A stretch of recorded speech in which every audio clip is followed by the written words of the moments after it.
Hey, what's up? My name is Esthy, and these are 5 of my favorite vocal production tips if you want to add some spice to your next project. First, I want to show you how to make risers out of your vocal tracks. When you hear that build towards the first sound of the vocal track, and it's really cool, it's really modern, but you can't really explain what it is, this is what that usually is. So let me show you how to do that. First, you want to take your main vocal. Let me show you a little bit of what we're working with. It was always easy, just me and you, driving down on Sunset, doing Malibu, staying up to sunrise, just us, it's what we do.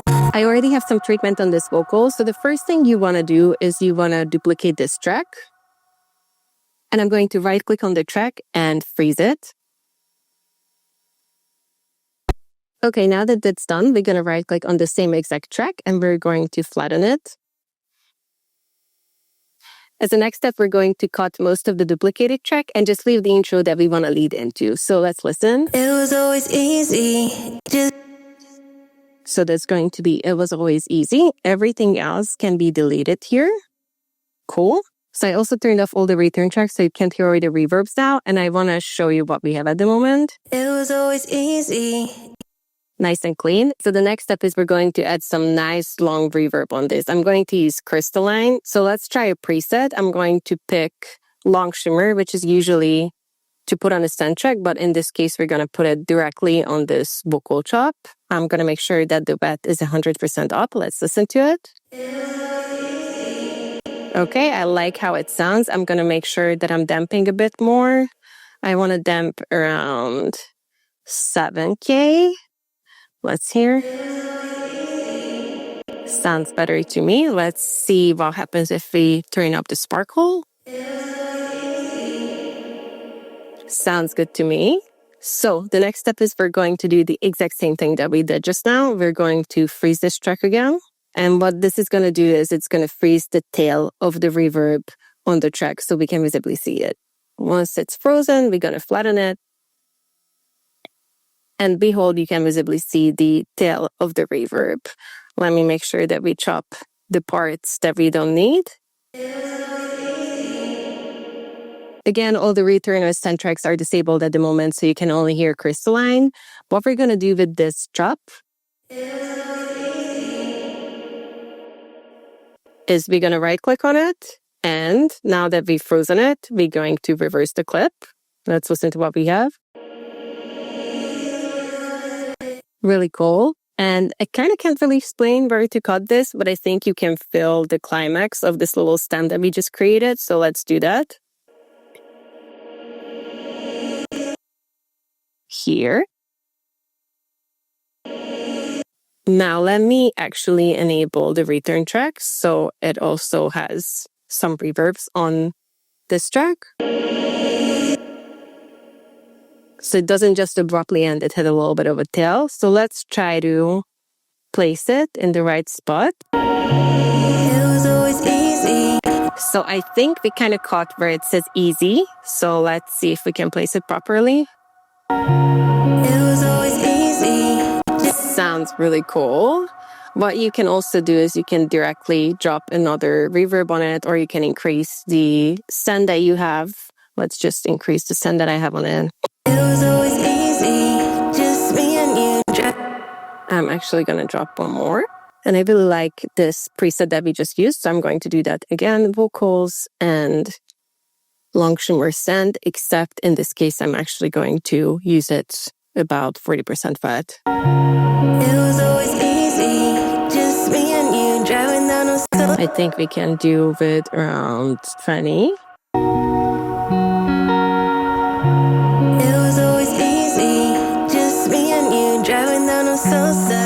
So now it has a really nice lead into the vocal track that we're doing.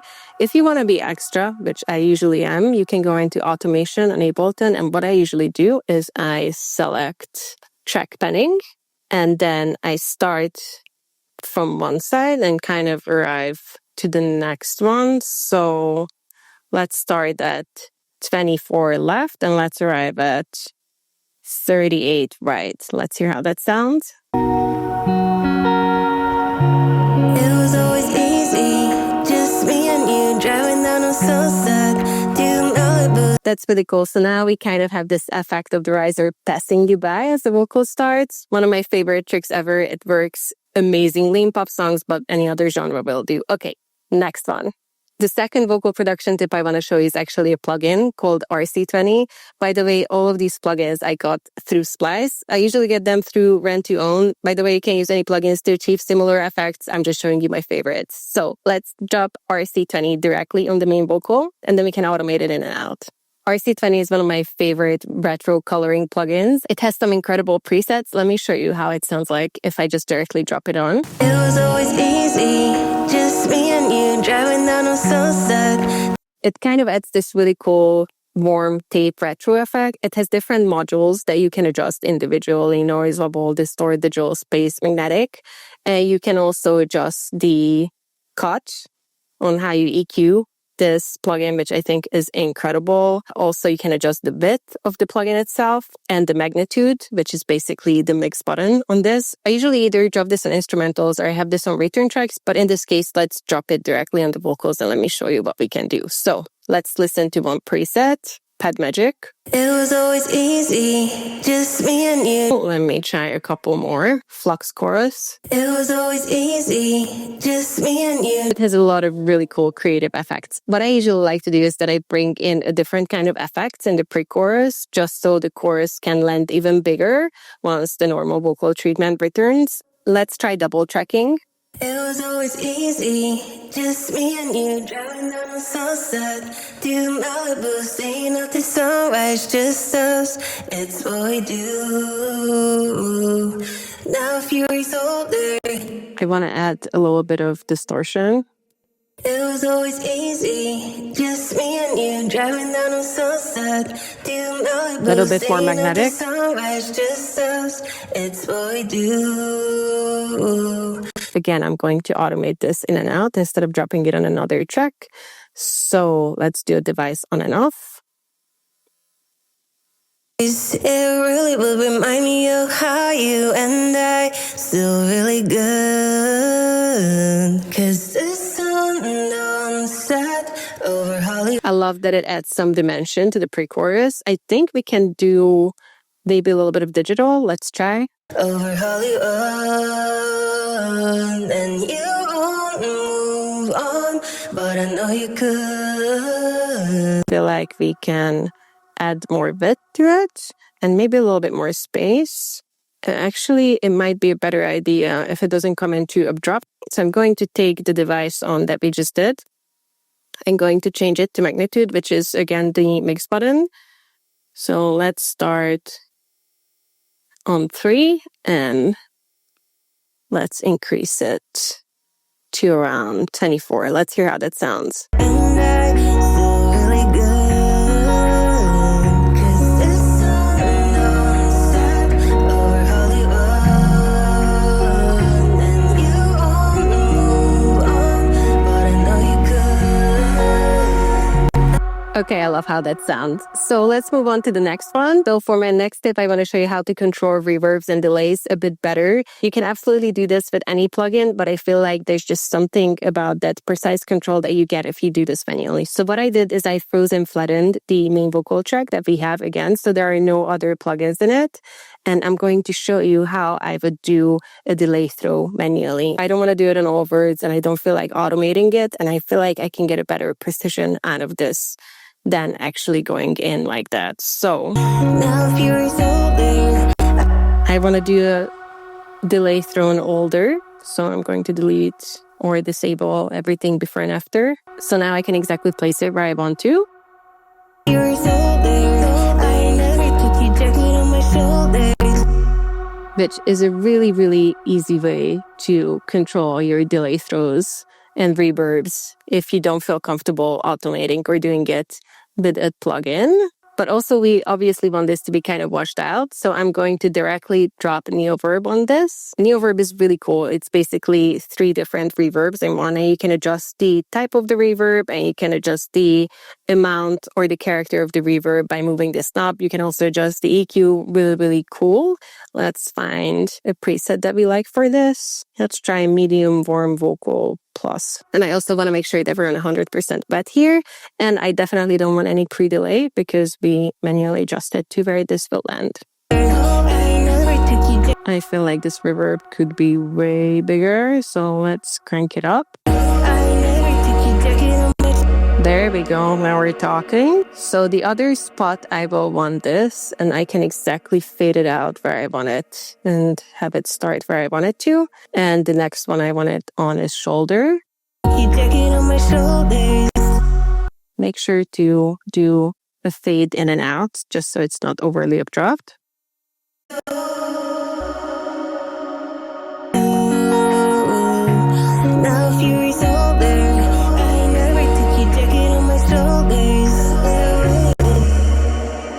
See, and this is the exact case of when this comes very handy because I feel like this comes in a tiny bit late because the vocal comes in a tiny bit late. But I kind of like the natural flow of the vocal, so I'm not going to adjust it on the main vocal. I'm only going to adjust it on the delay throw, and that's something you wouldn't be able to do if you would just be using a plugin with 1/4 or 1/8 of a delay. Turn down the volume and pan it a little bit to the right. Now fury's older.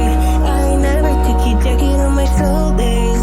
It really will remind me of how you and I. It's not really an in-your-face delay throw. It's more like an ear candy that sparkles in the background. And for you to have the precision, sometimes I really feel like it's better if you print the track and adjust it manually. My next tip is a pretty standard one, but I thought I'd show you in case you don't know it. This is my go-to trick on how to create interesting layers to your vocals without actually having to record harmonies. And we're going to do the same thing. We're going to duplicate the main vocal. You don't have to print it, but I'm going to print it because I feel like it's easier in my CPU. I went ahead and cut it to line up with the pre-chorus because I want to make the pre-chorus even thicker. So now we're going to double click on this, go to transpose and go to -12 semitones, which is basically going to drop it by an octave. Make sure that you have it on complex in this case because it can do funny things. If you don't, let me show how it sounds on beats. It kind of sounds like it's too slow. Let me show you how it sounds on Complex Pro.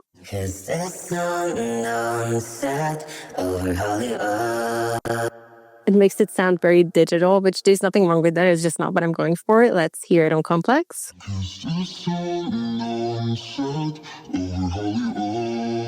Very nice and smooth, just how I want it. It kind of also does some like pre-cueing for us because it cuts the high end, so it's perfect. And for this one, again, we're not just going to settle how it sounds an octave down. We're going to open RC20. And I want to add something that gives it a bit more interest. Let's try a couple of things.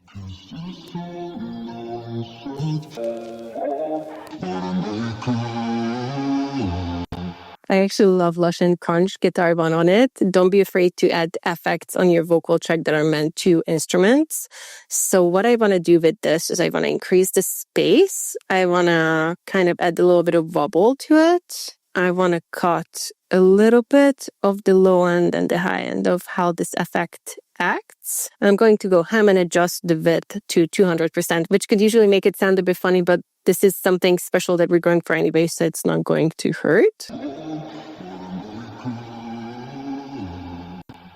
Sounds better to me. And the key thing to do is literally bury this down under so no one can pinpoint it, but your subconscious can hear it.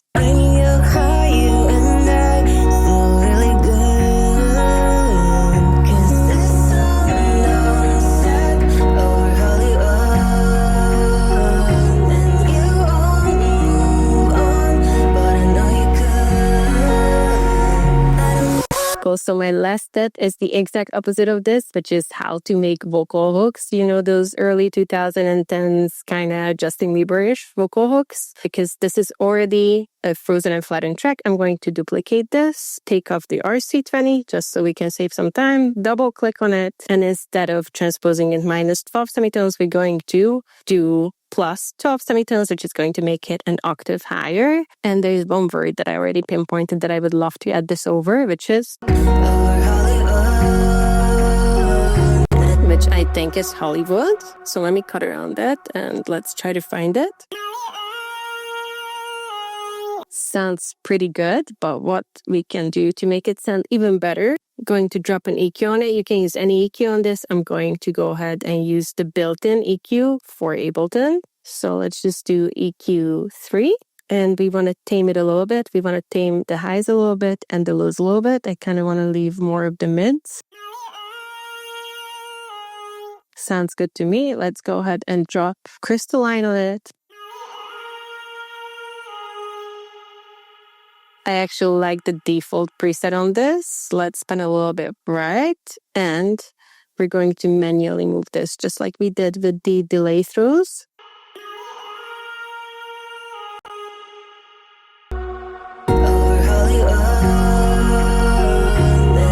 I like it. I feel like we can wash it out even more, so I'm gonna crank up the wet. It could start a bit earlier.